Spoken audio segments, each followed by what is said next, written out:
Welcome to Techie Tuesday, where I give tips for anything photo and video related. I'm just a mom with a camera, and if I can figure it out, then you can figure it out. My goal for these videos is to give you simple tips so that you can take beautiful photos and capture those special moments in your life. And if you're a mom like myself, don't forget to take pictures of your children. They grow so quickly, and if you forget to take pictures, you're really robbing your family of special memories in the future. So let's jump right into it.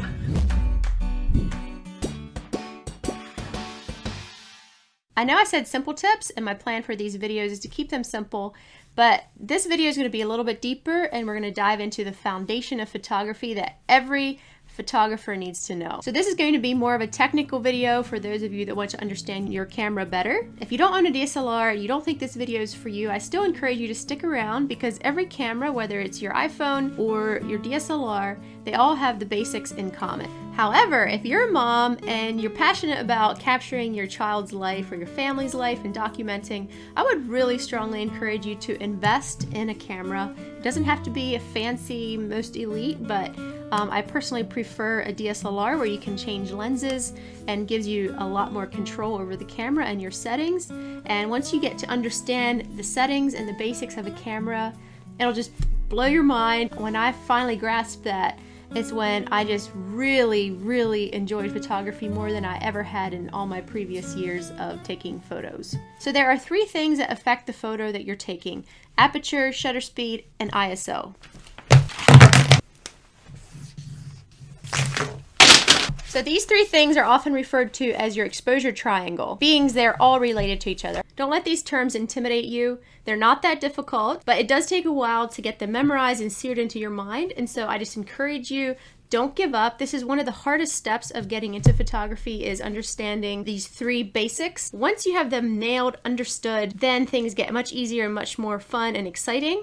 But you have to know these three before you can go any further in photography. You need to practice, and you need to make it so it becomes like second nature. And then after that, things become so much more exciting and fun with photography. This is actually a fun part to learn as well, but it's probably more the least favorite of what people enjoy about learning with photography. It's the technical side, not necessarily the creative side. All right, first off, what is exposure? In simple terms, basically it's just a properly lit photo. It's not too dark, it's not too bright. If you would set your camera to automatic or just be using your iPhone, how a camera determines a scene is it basically looks at it in black and white, and it looks at the dark areas, or the shadows as they're called in photography, and it looks at the bright areas, or the highlights as we call it, and it tries to average the whole scene out to a neutral gray, right in the middle.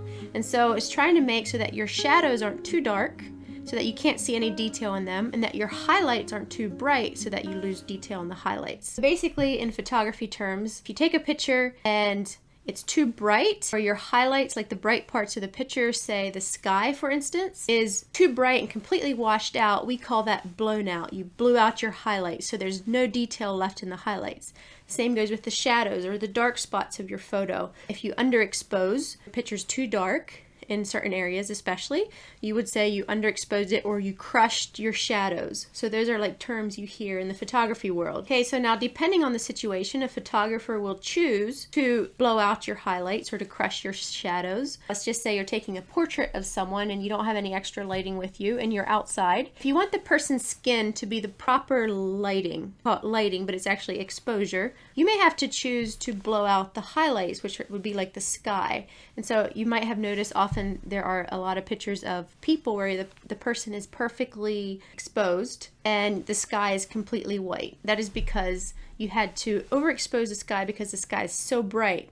If you took the picture to where the sky was blue with white, the person would be really dark. And there's ways to get around that. We're not going to delve into that here, but sometimes photographers do choose to overexpose or underexpose an image. And so that's your creative control depending what you want in that photo. Your goal for that photograph may require you to overexpose or underexpose, but basically when your camera looks at a scene, it's trying to average everything out to that neutral gray so that things aren't too bright or too dark. The proper exposure kind of varies per picture, but that is kind of an overview of what exposure is and what it means. Now, to get the proper exposure for your photo, you have to understand the three things: aperture, shutter speed, and ISO. And to make it a little bit easier, I want you to think of an egg.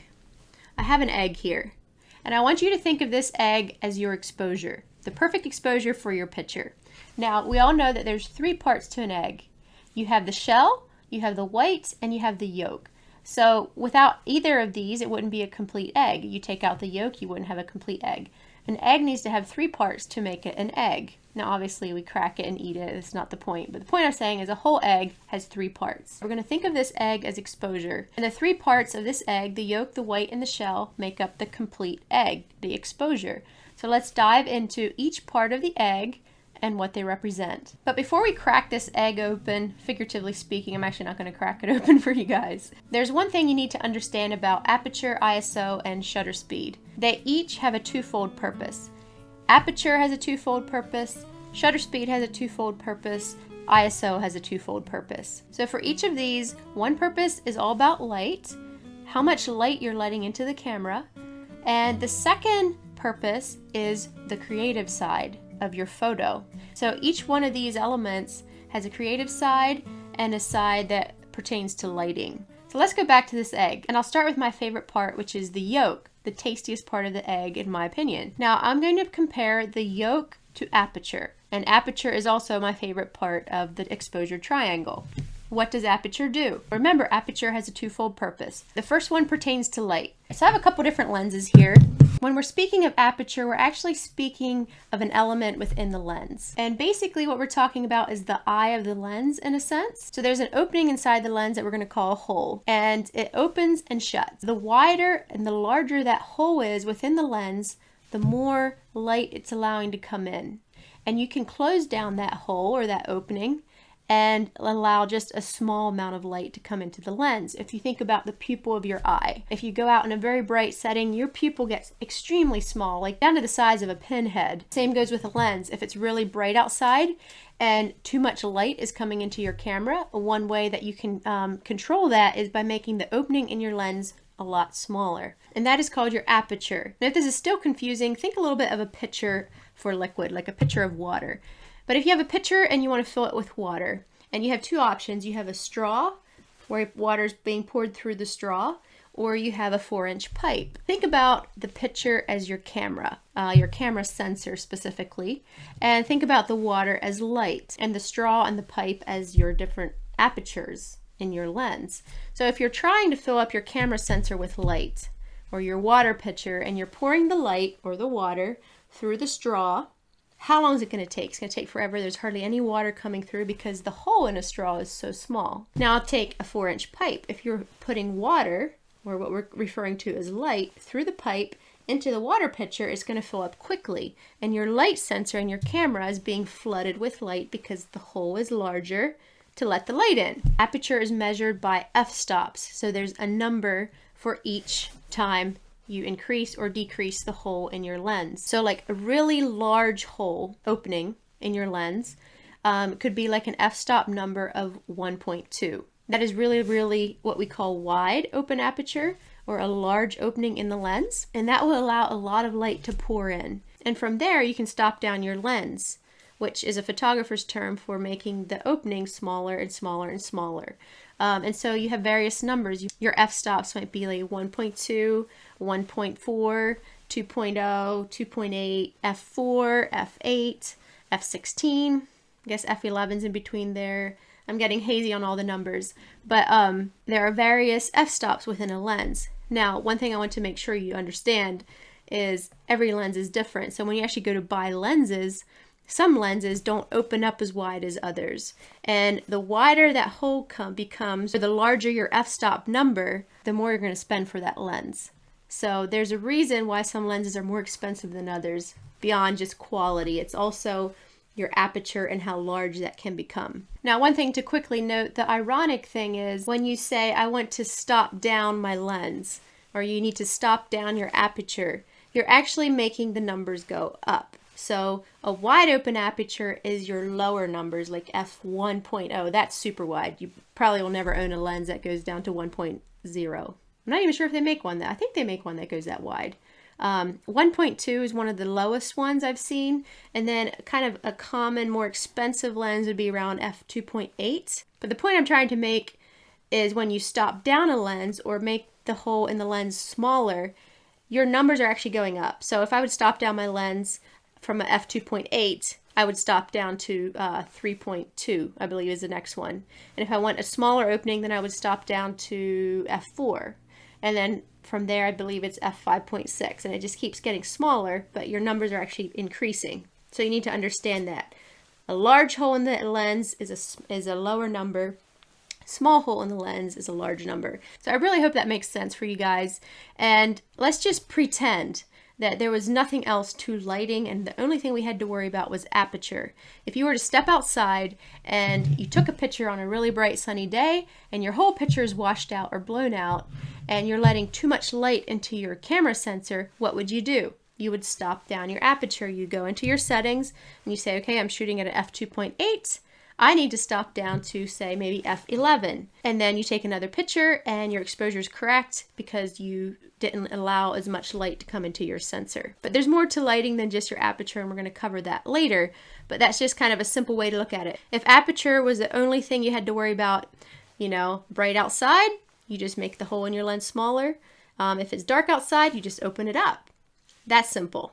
Now, before we continue to the creative side of aperture, there's one thing I should mention about exposure. How do you know if you have the correct exposure? Do you just take a picture and look and hope you're right? No. If you look through your viewfinder on a DSLR, sometimes it's in the back here as well on your screen in the back, there is what's called a light meter, and I'll pop it up on the screen, kind of what it looks like. It's basically like a line with -1 or -2 at one end and +1 or +2 at the other end. There's going to be a little arrow that floats from left to right, and right in the center is supposed to be your perfect exposure. So when you're pointing your camera at a scene, it's going to look at it, try to average it all out, and tell you what it thinks the perfect exposure is. So when you look at that little meter or that line, and then you adjust your settings until that arrow falls somewhere right in the middle, and that is the camera telling you that it thinks this is the perfect exposure. Sometimes that's not right, and so you have to manually overexpose the image to get the actual proper exposure, because the camera isn't always right. But that gives you a good idea of what your scene is and how you should be adjusting your settings accordingly. So I just wanted to let you know that you don't have to just go outside and guess. All right, now having that out of the way, let's move on to my favorite part about aperture, and that is the creative side. So you know those pictures where you have a person or a subject in the forefront and the entire background is just a beautiful blur? I think most of us love those photos, and it kind of gives it that professional edge. I personally am a big fan of portraiture and wedding photography, and this is used a lot in this style of photography where the background just blurs and your subject pops. And so that is all due to aperture. So you have aperture that controls your light input, and then you have also aperture that controls how blurry your background gets. So once again, when the hole in your lens is wide open, that makes a blurry background. But if you want more in focus, say you're taking a picture of a landscape and you want mountains in focus and you want fields in focus and maybe the car in front in focus, then you want a really narrow aperture where you stop down so that your hole in your lens is really small. Like you probably want to get up to f11, f16, f22. But once again, when you start doing that, you're compensating your light. But you have to understand then that if you look at a scene and you want a lot more in focus, you don't really want a blurry background, but it's getting dark outside. You know, you're making that hole in your lens smaller so that you get more in focus, but then suddenly you're not getting as much light either. So that's where shutter speed and ISO come in. So for instance, if you're wanting a lot more in focus and you're losing light because of that, then you jump over to your shutter speed and your ISO to help compensate the light that you're losing by making that hole in the lens smaller because you want more in focus. I have a feeling I'm losing you guys right now. I'm really sorry if this is sounding complicated. Comment below if I'm being too confusing here. It can definitely be a little bit of a confusing subject, and it takes a while to get a hold of the idea of it. I'm trying to make it as simple as I possibly can, but just remember, one of these days it will click if you stick to it. It's not that hard. Once you get it, it's just like second nature. I promise you, it gets easier, but you have to just keep trying to understand and get it. So aperture, once again, it controls light, and it basically controls how much is in focus, if your background is blurry or not. And before we jump into it, I just want to give one more caution. If you do have a lens that can go really wide, like in a wide aperture, in a really large hole in the lens, you have to be careful when you're taking pictures because it can be very easy to get your subject blurry too, because when you're focusing, there's just a very narrow area that it's focusing on. But that's for a whole other video. I just wanted to throw that caution out there that really wide apertures can be a little bit tricky to take photos with. So just so you know, if you're struggling with it and trying to figure out what's going on, that's probably the problem. You have to learn more about that later. All right, moving on, let's talk about the rest of the exposure triangle. We just talked about the yolk, which is aperture. Now let's move on to the white of the egg, which I consider the shutter speed. So once again, shutter speed has two purposes. One pertains to light, one pertains to creativity, just like aperture. However, shutter speed has a little bit of a different creative effect. Well, it's pretty simple. What is a shutter? It's basically like a door that opens and closes to allow light to come into the sensor. Think about your front porch door. If you have a light out on the porch and it's a hot summer night and there's bugs and mosquitoes just swarming the light, and you open your front porch door, bugs are going to come into the house. Think about bugs as your light. You open that door and you let it hang open for a while, you're probably going to get hundreds of mosquitoes and bugs into your house. However, if you open that door and shut it as quickly as you can, maybe just a few will slip in. All right, that's exactly how shutter speed works. Shutter speed is basically a shutter, a door that opens and shuts and allows light to come in. So the longer that shutter is open, the more light comes in, the more bugs come in as the door hangs open. So that people can actually, you can actually open your shutter sometimes for 30 seconds or a minute. I'm not even sure what the longest is. Maybe it's actually even a couple minutes. I'm not completely sure how long you can keep a shutter open.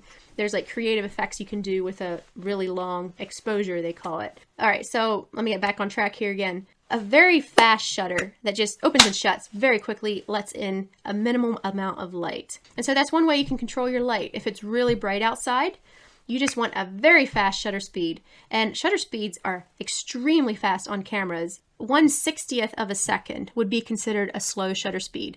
That means it opens and shuts in a fraction of a second, which is 1/60th of a second. That is fast. But in the camera world, that's pretty slow shutter speed. So shutter speeds can go all the way up to, depending on your camera, but you can go up to, 25/100th of a second and so on. And so I just can't imagine how fast that actually is, but it's super fast and it hardly lets any light in. And so if you're out on a really bright day, you want to bump up that shutter speed higher so it doesn't let in as much light. And so you can control the light that way, or rather I should say you can control your exposure that way. Now, if you go outside and it's dark outside, what do? You drop your shutter speed. You let the shutter open a little bit longer and it's going to let more light in. So, if it's really dark, what are two steps that you can do now that you can drop your shutter speed and you can also make the hole in your lens wide with the aperture. There's two keys to allow more light in for really dark situations. So see how they start working hand in hand? But of course, with your shutter speed, there comes a clause.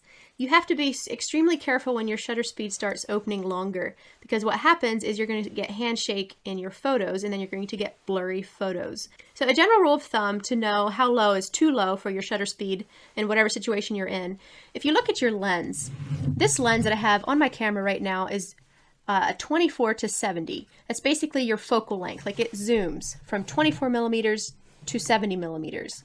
It's just a way they measure length. I'm not really sure how to explain it. And then this lens right here starts at 70 millimeters and it zooms all the way to 200. So this is like a nice long zoom lens. So basically, the lower the number on your lens, the wider field of view you have. You might be like seeing a field of view from here to here.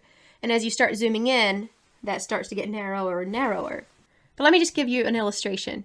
Have you ever held up binoculars to your eyes and you're looking at something off in the distance? It's really hard to keep that subject perfectly still because you have such a long range that you're trying to hold still in your binoculars. Just the further out you zoom, the harder it is to keep your handshake from showing up in your binoculars, or in this case, in your lens. So coming back to lenses, a general rule of thumb is whatever millimeter you're shooting at, so this lens, the widest is 24, you don't let your shutter speed drop below that number. Now, I'm not 100% sure what all the fractions are for your shutter speed. I'm not sure if 1/24th of a second is even an option, but if it were, I wouldn't want to let my shutter speed fall below 1/24th of a second when I'm shooting at 24 millimeters.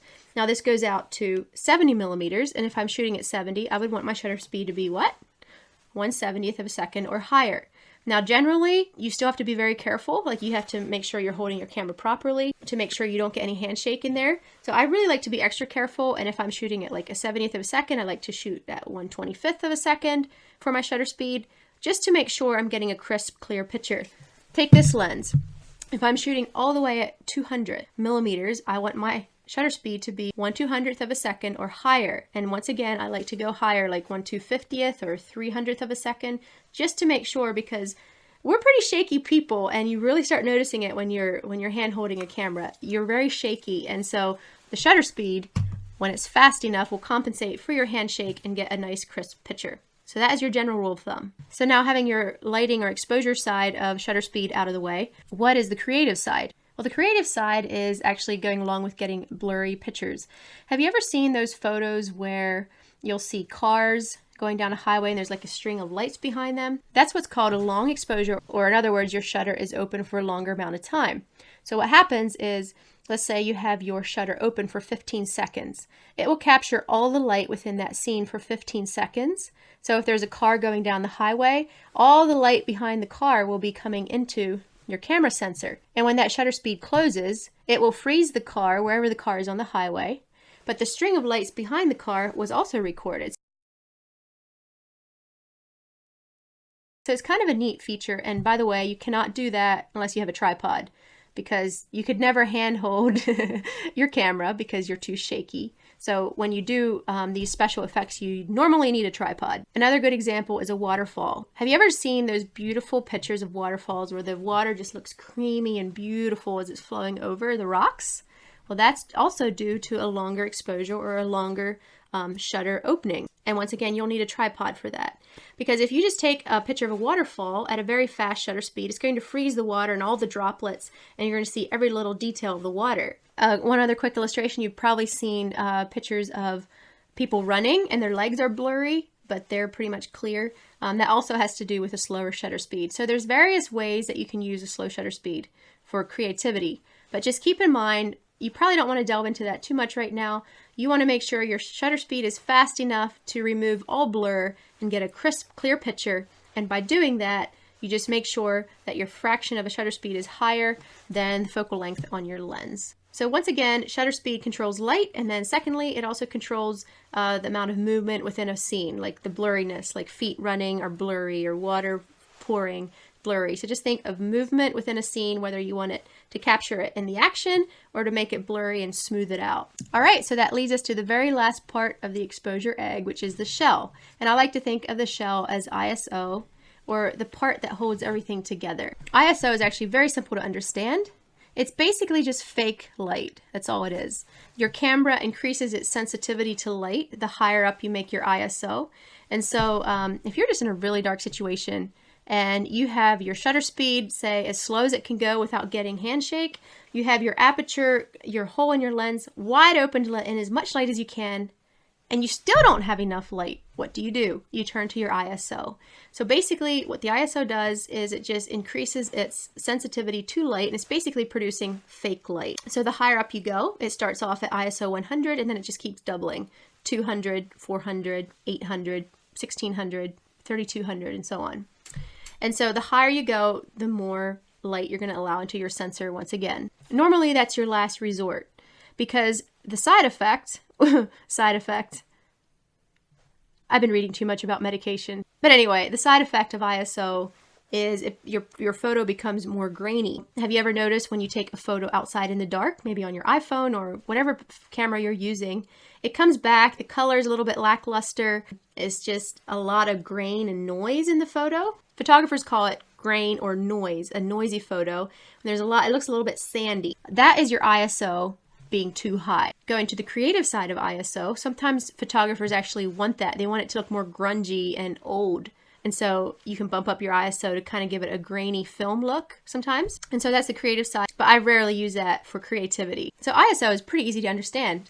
It's just basically fake light. So if the scene's too dark, you just start bumping up your ISO. Just a quick tip, depending on what camera you're using, you shouldn't go higher than like 1600 ISO. because the cheaper cameras don't have as good of a sensor. That's why you start paying more for more professional level cameras when you get out of your entry level cameras, because they start having better sensors so that you can make your ISO go higher and higher and higher and not get as much noise in the photo. I hope that really helps explain some things, but to wrap it all up, let me just explain to you how I would look at a scene and how all of these aperture, shutter speed, and ISO, how they all tie together so that you can use them to make your perfect photo. Let me just explain it.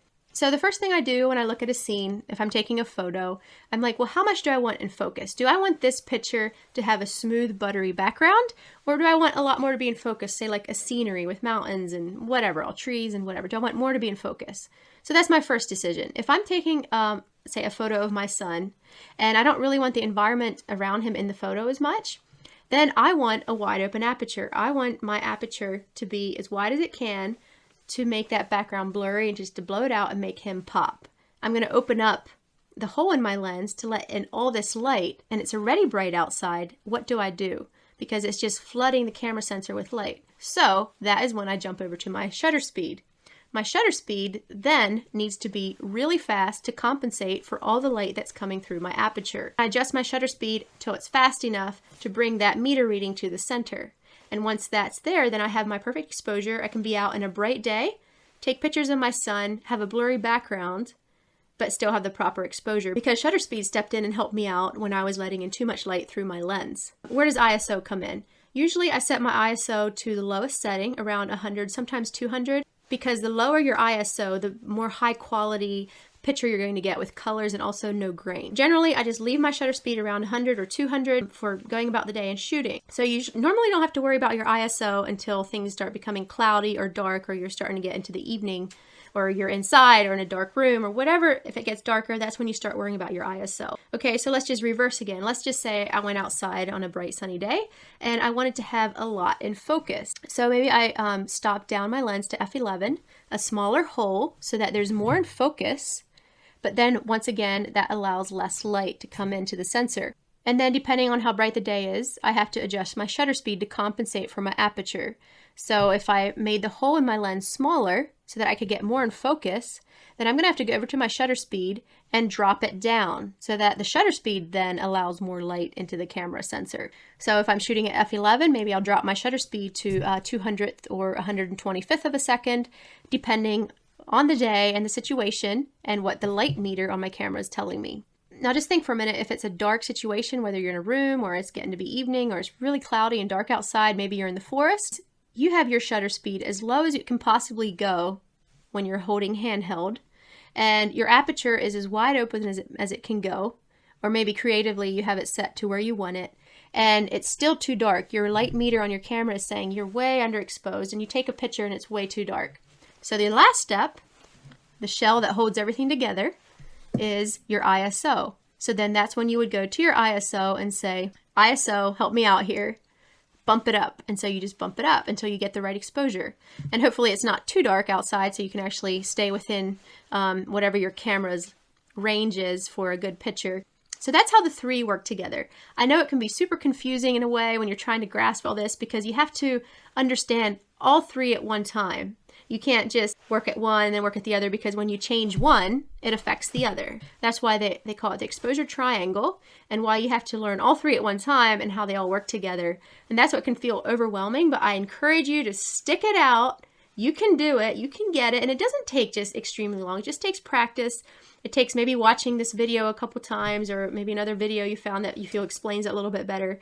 And you can do it, you can get it. And once you nail this, I tell you, it is so much fun. You go outside and you're like, oh, well, that's a beautiful flower, but everything around the flower is absolutely ugly. And so you just zoom in on the flower, you open up your aperture, and suddenly you have a beautiful picture of a flower in a completely blurry background. And you can do that with just anything. The doors to creativity are just wide open when you understand this exposure triangle. So I really encourage you to just dig in, commit yourself, and once you have this mastered, the rest becomes a lot easier, I promise. Basically what I would suggest is go to your camera. If you own a DSLR, go to your camera and go into manual mode, which means you have full manual control of your camera. Let me just encourage you a little bit. When you first get your camera and you look at all these buttons and knobs and dials, it can look super overwhelming, but it's basically the same as playing an instrument. You quickly learn how to run your camera, and when you're out taking a picture, you can just know exactly, you know what, I need to push this button to change my ISO, this button to change my aperture, this one to change my shutter speed. And before you know it, you just do it without thinking. But I would encourage you to start in manual mode. Let's just say you're shooting during the day and it's a pretty bright sunny day. Just set your aperture to 100 and don't worry about it unless you need to. But most times you don't. Set it to 100 or maybe 200 if you want to be safe. The next step that I would do is just think, okay, what do I want my aperture to be at? I often shoot at 2.8.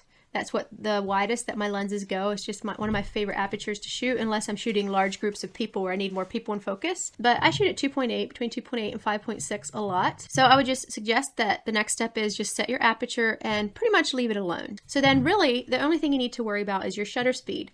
So when you go out, you have your ISO set, you have your aperture set, and then you're just going to adjust your shutter speed to compensate for the scene or for the light in that scene.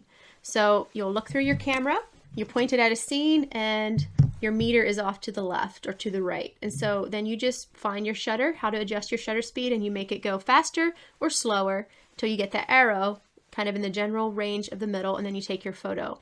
So I would just encourage you to do that. Now I know this can seem complicated and you're like, man, I don't want to be always adjusting everything every time I want to take a picture. So there are other modes that are like semi-automatic, where you have some control but you leave some of it up to the camera. And I personally love shooting this way, especially when I'm just running and gunning with Xander and I don't want to be always thinking about my light changing when I turn my camera. There are ways to do that, and I'll talk about those in another video, but I would highly encourage you to first learn in full manual until you get your aperture, your ISO, and your shutter speed all nailed down and seared into your mind, and then from there you could go and explore some of the less complicated features because you already understand your ISO, aperture, and shutter speed. I hope this helped. I hope I didn't confuse you more. I know this is a bit more of a technical video, and it's definitely something that when a person jumps into photography or videography, this is kind of the mountain to get over. And once you can get over this mountain, like I said before, the door just swings wide open and other things are more fun to learn, in my opinion. Yeah, hang in there. Don't give up, because photography is so much fun and you just have so many creative possibilities. If you like this video, I'd love if you give it a thumbs up. It really helps us out. And if you're new here, I'm a Mennonite mom. This is not my normal content. I mostly post about mom life, family life, hacks, tips, fun things we do. But different people were requesting that I give some photography tips and review on gear, and so I decided that every now and then on Tuesdays I'll put up videos about photography, all things photography, videography, because I personally am very passionate about it. I love documenting life. But I just wanted to say, if you're here for only this content, I'm not a regular poster on Tuesdays. But if you want to hang around and see our life otherwise, and then every now and then on Tuesdays, I'll throw in a bonus video of camera gear, camera talk, camera tips, photography tips, how to take better pictures even if you don't own a DSLR, and so on. So yeah, if you want, we'd love to have you subscribe. And you all have a good day, and thanks a lot for watching. We'll see you next time. Bye!